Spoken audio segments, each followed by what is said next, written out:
నా వరకు ఒకసారి ఆలోచిస్తే మాత్రం ఇది ఒక హాస్యాస్పదంగా అంటే ఒక జోక్ లాగా అయిపోయింది.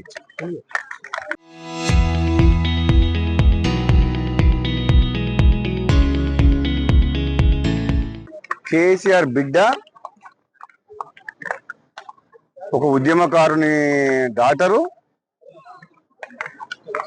తెలంగాణ రాష్ట్రం ఏర్పాటులో కీలక పాత్ర పోషించిన కేసీఆర్ బిడ్డ అయ్యుండి ఈ రోజు వరకు వాళ్ళ కుటుంబానికి కేసీఆర్ కవితకైనా హరీష్ రావుకైనా కేటీఆర్కైనా వాళ్ళందరికీ ఎవరి ద్వారా గుర్తింపు వచ్చింది?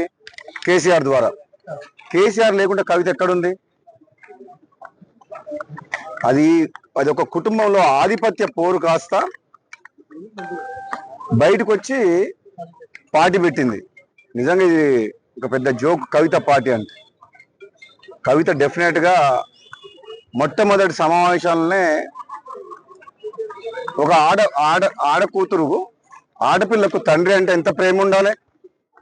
ముఖ్యంగా తండ్రికి కూతురు అంటే అంతే ప్రేమ ఉంటుంది, కూతుర్లకు కూడా తండ్రి అంటే అంతే ప్రేమ ఉంటుంది. ఆయన ఒక ఉద్యమకారుడు.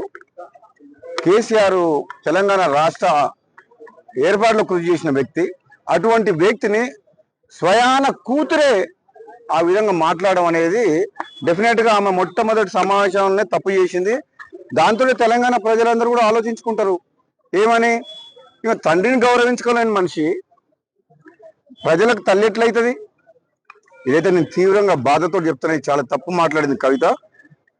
నీకు మీ అన్నతోడు కోపం ఉండొచ్చు, నీకు అధికారం కావాలనే ఆశ ఉండొచ్చు, అంతేగాని దానికోసం నువ్వు ఫైట్ చేస్తే తప్పులేదు. కానీ నువ్వు మీ సొంత కన్న తండ్రినే ఆ మాట అనడం, నీవేదో చేస్తా తెలంగాణలో అని అంటే నువ్వు ఎవరు నమ్ముతారు? నేను అసలు యాక్చువల్గా క్లారిటీగా ఇంతవరకు మాత్రం లిక్కర్ కుంభకోణంలో క్లీన్ చిట్ ఎక్కడొచ్చింది? మద్యం కుంభకోణం విషయంలో కోర్టు ఇంకా పెండింగ్లే ఉన్నది. దానికి మంచి ఆధారాలు కూడా ఉన్నాయి. ఇప్పటికిప్పుడే మొత్తం తెలంగాణ ఉద్ధరిస్తున్నాయి. తెలంగాణ సంగతి తర్వాత కానీ మేము చాలా మంది నువ్వు చూసుకునేటోళ్ళు. కానీ ఫస్ట్ నువ్వు ఆ కేసులకి ఎట్లా బయటపడుతావు అది చూసుకో ఫస్ట్. అది ఇంకా కేసు క్లోజ్ కాలేదు.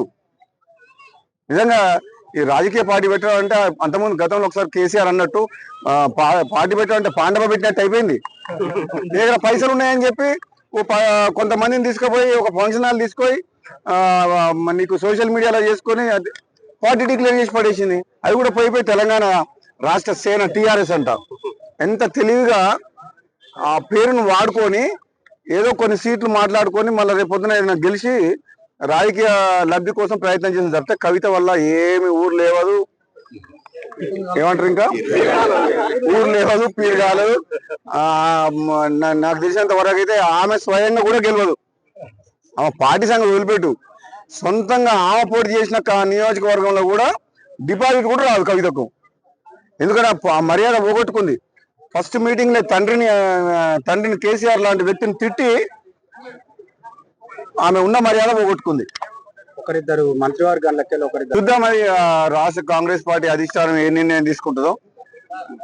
గతంలో నాకు కాంగ్రెస్ పార్టీ హామీ ఇచ్చింది కాబట్టి ఒకవేళ అవకాశం వస్తే కాంగ్రెస్ పార్టీ అధిష్టానం ఇస్తే తప్పకుండా ఈ ప్రాంత ప్రజలకు, మునుగోడు నియోజకవర్గ ప్రజలకు, తెలంగాణ రాష్ట్ర ప్రజలకు నిజాయితీగా రాహుల్ గాంధీ గారి నాయకత్వంలో, ముఖ్యమంత్రి రేవంత్ రెడ్డి గారి నాయకత్వంలో ఈ ప్రాంత అభివృద్ధికి, పార్టీ కొరకు, ప్రభుత్వకు మంచి పేరు తెచ్చే విధంగా ఈ ప్రజల కోసం పనిచేస్తా.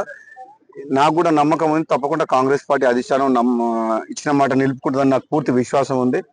ఈ 5 రాష్ట్రాల ఎన్నికలు అయిపోయిన తర్వాత నాకు కూడా అనిపిస్తుంది తప్పకుండా మంత్రివర్గ విస్తరణ జరిగితే